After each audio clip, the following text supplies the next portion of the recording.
Olá, cabeleireiros de sucesso! Bem-vindos a mais uma aula da nossa série Colorimetria para Iniciantes. A partir de agora a gente vai falar sobre mistura de produtos. Lembrando que a gente está fazendo uma sequência de aulas muito bacana, então se você não viu as outras aulas, vai ali no nosso canal, veja todas as aulas dessa série porque elas estão imperdíveis. Tem muitas dicas importantes ali onde a gente está falando sobre muitas coisas legais. E aproveita também para se cadastrar aí no nosso canal, na verdade, né? Começar a seguir o nosso canal aí e também ativar o sininho das notificações, porque assim você recebe aí, quando você ativa o sininho, recebe aí todas as nossas dicas em primeira mão. Então nós temos aí toda semana, a gente está tendo aulas bem legais, bem bacanas, aproveita para me ajudar a compartilhar. E eu quero nesta aula aqui trazer uma dica muito importante para você, nesse bate-papo na verdade, né? Porque se você tiver alguma dúvida, escreve aqui embaixo, escreve aqui que eu vou estar respondendo você e quem sabe aí esta sua dúvida não se torna também mais um tema das nossas próximas aulas, não é verdade? É interessante que o profissional, principalmente o profissional iniciante, ele fica com muita dúvida na hora de fazer a mistura dos produtos. O que você deve prestar muita atenção, principalmente você, profissional iniciante, você que tem dificuldades na colorimetria, é o seguinte: toda vez que você vai trabalhar com algum produto químico, esses produtos eles foram testados e elaborados antes num laboratório, ou seja, eles foram criados, confeccionados por um engenheiro químico, aonde fez uma medida exata, uma medida correta para que ele tivesse uma excelente funcionalidade. Por exemplo, você quer fazer uma cobertura de brancos, então você precisa trabalhar com o produto certo, com a mistura correta, para poder agir de uma forma correta e aí obter o melhor resultado.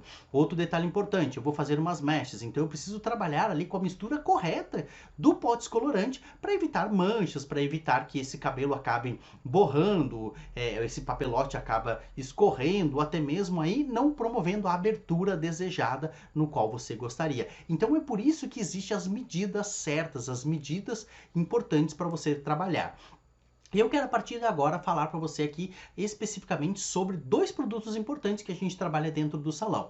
Você profissional iniciante, né, quando começar a trabalhar com a parte de colorimetria, você vai trabalhar com colorações, inclusive nós já tivemos uma aula sobre isso, colorações, tá? E também com os tonalizantes, né? Então a coloração ela tem amônio, o tonalizante é sem amônio. Então a coloração a gente utiliza para vários fins, desde uma cobertura de brancos, uma abertura de tons, até mesmo aí, dependendo do caso, matizações. Mas em vias de regra, a gente trabalha mais para esses fins do processo aí de cobertura, de troca de tons e uma série de outros aspectos. Agora, o tonalizante, ele tem já como a sua função tonalizar. Então ele me permite trabalhar com tons sobre tons ou escurecer um cabelo e até mesmo matizações de mechas. Então é uma excelente ferramenta para fazer a matização de mechas. Só que aqui tem um detalhe importante. Inclusive a gente teve uma aula anterior falando sobre os peróxidos, né, as diferenças dos oxidantes e tudo mais. Então ali eu explanei que você pode trabalhar com os oxidantes e abaixo de 10 volumes você tem as emulsões.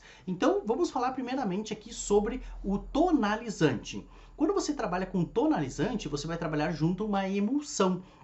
A emulsão é aquele oxidante baixo de 10 volumes. 8 volumes, 5 volumes, 6 volumes, 3 volumes. No caso, eu trabalho com a Dicolor, então eu trabalho com o Tonalize Color, que ele é justamente para isso. Ele é como se fosse um 3 volumes, tá? Uma emulsão ali de mais ou menos 3 volumes. Então ele é excelente para isso, para essa função de tonalizar. Por isso, Tonalize Color, né? De tonalizar. E também eu posso trabalhar com o processo da matização.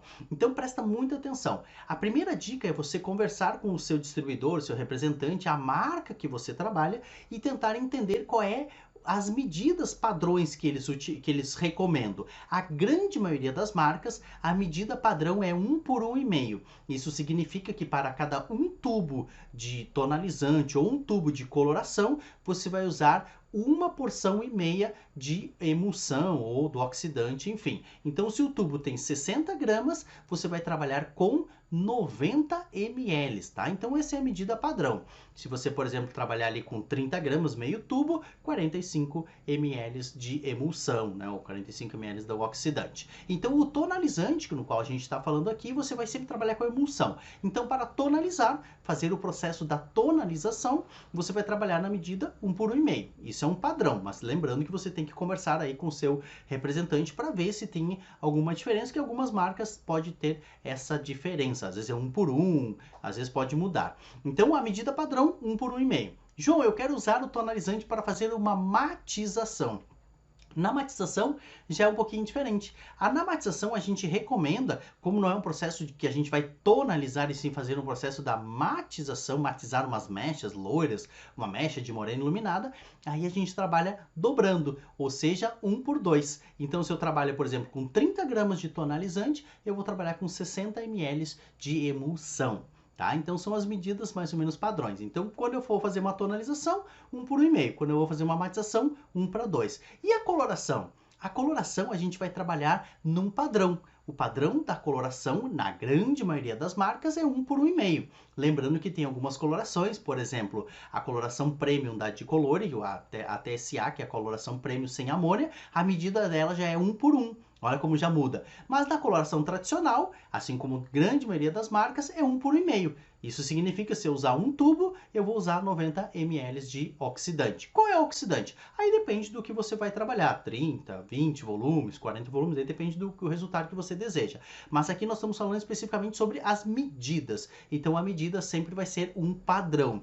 O padrão normalmente é 1 por 1,5, mas você tem que ver aí qual é o produto. Só que aqui tem um último detalhe importante. As colorações super clareadoras. A coloração super clareadora, ela foi desenvolvida para promover clareamento. Então isso significa que eu posso trabalhar com ela na proporção de 1 para 2, tá? É 1 para 2 e sempre utilizando oxidantes mais altos. 30 ou preferencialmente 40 volumes. Assim eu vou ter um melhor resultado na hora de trabalhar. Está gostando dessas dicas? Está gostando desta série? Se isso está fazendo sentido para você, então não esquece, me ajuda aí a compartilhar. Compartilha aí com o pessoal que você conhece, com os cabeleireiros. Se inscreve aqui no canal, não deixa aí de ativar o sininho das notificações e principalmente se tiver alguma dúvida, pergunta aqui embaixo que eu vou estar te respondendo, tá bom? Que bom que você está gostando, que bom que você está aqui com a gente. Um grande abraço e eu te vejo numa próxima aula.